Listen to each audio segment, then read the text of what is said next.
በማያሻማ ሁኔታ የትግራይ ወንበዴዎችና የኤርትራ ወንበዴዎች ባቋቋሙ ባካሄዱት ያለፈው ጉባኤያቸው አጥፍቶ መጥፋት ነው ብለዋል። ይጥፉ ወይስ እንጥፋ ነው ጥያቄው ለዚህ ህዝብና ለዚህ ፓርቲ የሚያቀርበው። ይሄ አደገኛ ፎርስ ነው፣ በፍጥነት መጥፋት አለበት ጓዶች።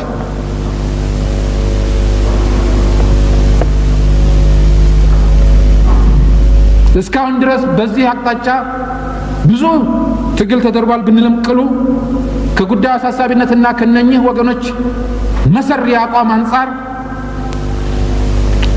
አቤታዊ ሰራዊታችን ከህዝብ እንዳልተወለደና የህዝብ ወገን እንዳልሆነ ሁሉ ይህንን ገበሬ እየሞተ ባለመሬት እንዳላደረገ ሁሉ እየለመነ ብስኩትና ዱቄት እንደማያድል ሁሉ ዛሬ በአክሱም ባድዋ በሽሬ ወዘተርፈ እንደ ጠላት ጦር ራሱ ገበሬው እንዳንበጣ ተሰባስበው የተከተከው ባላቀሮች ራርተኞች ችጋራም የምንባለው ከዚሁ ክልል በሚመነጭ ችግር ነው።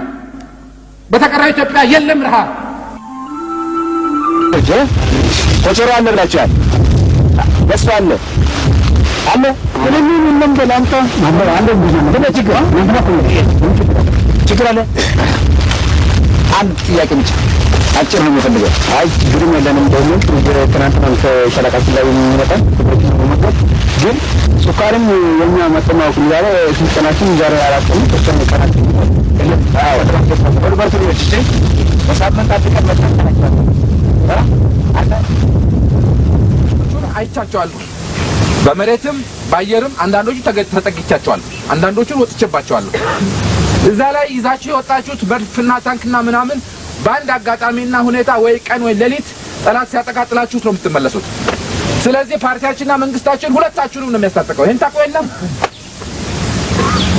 አብዮቱ ሲጀመር ሻዕቢያ የሻምበል አቋም ነበራት እና የመቶ ተራ ድብልቅልቅ ያለ መሳሪያ ይዛ ስታበቃ ነበር ወራ የምታራምደው። ያን ጊዜ እዚህ በተከፋፈልና ኢህአፓ ባሽበደመደው ደካማ ሰራዊት መካከል ጥቂት ሰው ይዛ ስታበቃ ከፍተኛ ሽብር ትነዛ ነበር። እኛ አብዮቱን ስንጀምር ሻለቃ ስትል ብርጌድ ስትል ዛሬ በክፍለ ጦርና ብሎም በሜካናይዝ ማን ነው ይሄን ሁሉ ያስታጠቀው? በማን መሳሪያ ነው የምንሞተው ያላችሁ እንደሆነ እና እኛ በሰጠ ነው አይደለም እንዴ? እንዲህ አይነት ትግል ነው የቀጠናል። አንድ ወገናችን ህይወት ላይ ይወስናል እና ቅድም እንዳልኳችሁ እነሱ ከረኛ እስከ ምሁር ተነስተው ሲያበቁ ለኩ ዓላማቸው ተሰልፈው ሲያበቁ ይሄን ያደርጋሉ። ንቀውናል፣ ደፍረውናል። ብታምኑም ባታምኑም በቁም ሞተናል። ውይይት ነው ሰላማዊ ሰልፍ ነው ወይንስ እንደ ወያኔ ወጣቶች ታጥቃችሁ ወያኔ ከደቡብ ወሎና ከሰሜን ሸዋ እንዳይወጣ አድርገን አይቀጥቁጣ ቀጥተን ለሚቀጥለው ትውልድ ትምህርት ሰጥተን እንደገና ለምፈልሰን እንማር እንችላለን። አለበለዚያ እነሱ ሰሜን ሸዋ እዚህ ጁር ሰላሌ ለሚ እየተዋጉ እንዴት ነው መስዋዕትነት ለመካፈል ሁሉም አይፈልግም። እንዳላችሁት የደሃ ገበሬ ልጅ ብቻ ነው እየታነቀ የሚጋፈጠው። ወታደሩን በእኔ ያህል መጠን እናጠናክረው እና በአስቸኳይ ድረስ ይሄ ቀዳዳ ሳይከፈት ወይም ያ የሚለውን ነገር በአደባባይ እንበይናለን፣ በህግ እናወጣለን፣ በይሁንታ እንቀበላለን። በተግባር ሲሞከር ብንጮህ ቀርቶ እኮ ቂጡን ብንወጋው እኮ የሚንቀሳቀሰው እኮ እየጠፋ ነው እኮ።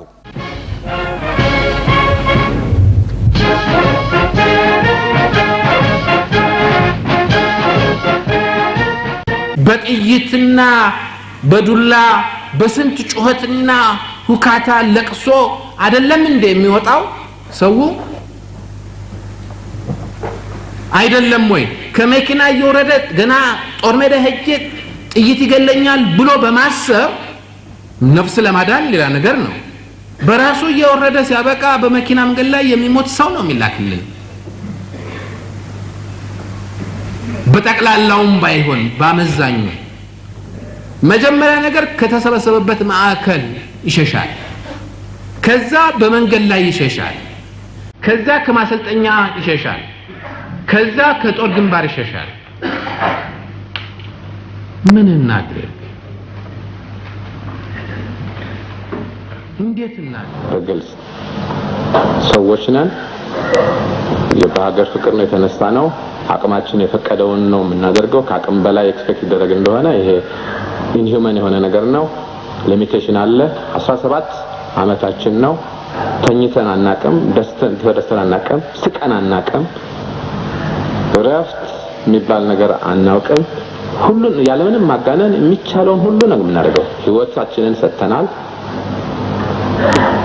እና ይሄ ቢያንስ በዚህ ቤት ካልታወቀ በስተቀር ኢትዮጵያ ህዝብ እንዴት ሊያውቅ ይችላል የጦርነቱን ባህሪ ለማስረዳት ለምሳሌ መዘዞ ተይዟል ተብሎ በአለም ዜና ዛይ መዘዞ ምን አይነት ቦታ ነው እንግዲህ የሰሜን ሸዋን የጎበኛችሁ ሰዎች ታቀላችሁ በጠቅላላ 17 አመት የተለያዩ ካርታ ንድፎች ላይ ያሉ ኮረብታዎች የኛ አንድ ሻምበል ይዛል ወይን በሌላው ጊዜ ገፍቶ የወንበዴ ቃኝ ይዛል አንድ የኛ ክፍለ ጦር ያንን ይዛል እንደዚህ እየተደረገ ነው በዚህ ባለንበት ቴሪቶሪ ውስጥ ጦርነቱ ለረጅም ጊዜ ተካሄደው ሰላ ድንጋይ ምንድነው ከተማ ነው ሜዳ ነው ገደል ነው ውሃ ነው ቋጥኝ ነው ምንድነው በ1 ኪሎ ሜትር ዲስታንስ ውስጥ ጦርነት ነው እንገፋፋለን ምናምን እንላለን ለነሱ ትልቅ ነገር ነው አቺቭመንት ነው ሪኮግኒሽን ነው ዝና ነው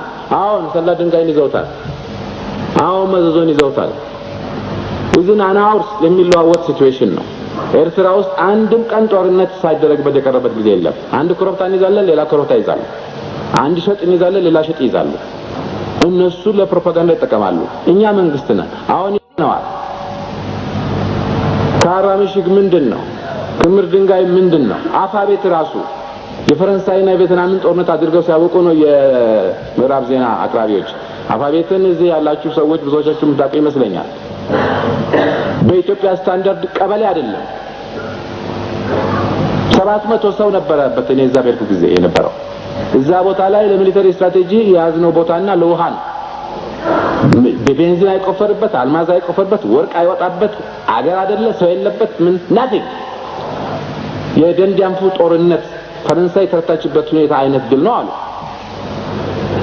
እና ሌላም ነገር ስላለ በጦርነቱ ባህሪ ውስጥ በሰዓትና በደቂቃ በሚለወጡ ነገር ውስጥ ወንበዴ የሚለው ነገር ሁሉ አብረን ስናበቃ እሱ ይናገራል አልተነገረም ስለዚህ የኢትዮጵያ ሚዲያ ውሸታም ነው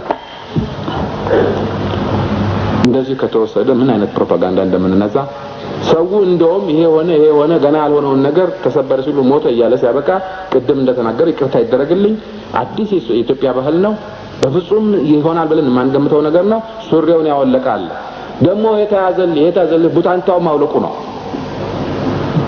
ህይወት መጥፋትና ከኑሮ መፈናቀል ያስከተለ ሁኔታ እንዲለወጥ በልዩ መልክ ጥረት ሲደረግ ቆይቷል ሆኖም ችግሩ አልተቃለለም ይልቁንም ወደ ባሰ ደረጃ እየተሸጋገረ በመሄድ ላይ ይገኛል ስለዚህ ደም መፋሰስ እንዲቆምና ሰላምም እንዲሰፍን በልዩ ወገኖች የአገሪቱ ፕሬዝዳንት ከስልጣን መውረዳቸው እንደሚበጅ ታመነበት ስለሆነ ይህንኑ በማመዛዘን ፕሬዝዳንት መንግስቱ ኃይለማርያም በዛሬው ዕለት ከስልጣን ወርደው ከኢትዮጵያ ውጪ ሄደዋል ፕሬዝዳንቱ ከስልጣን በመውረድ አገር ለቀው በመሄዳቸው የሪፑብሊኩ ምክትል ፕሬዝዳንት ሌፍተናንት ጀነራል ተስፋዬ ገብረኪዳን ተክተው ይሰራል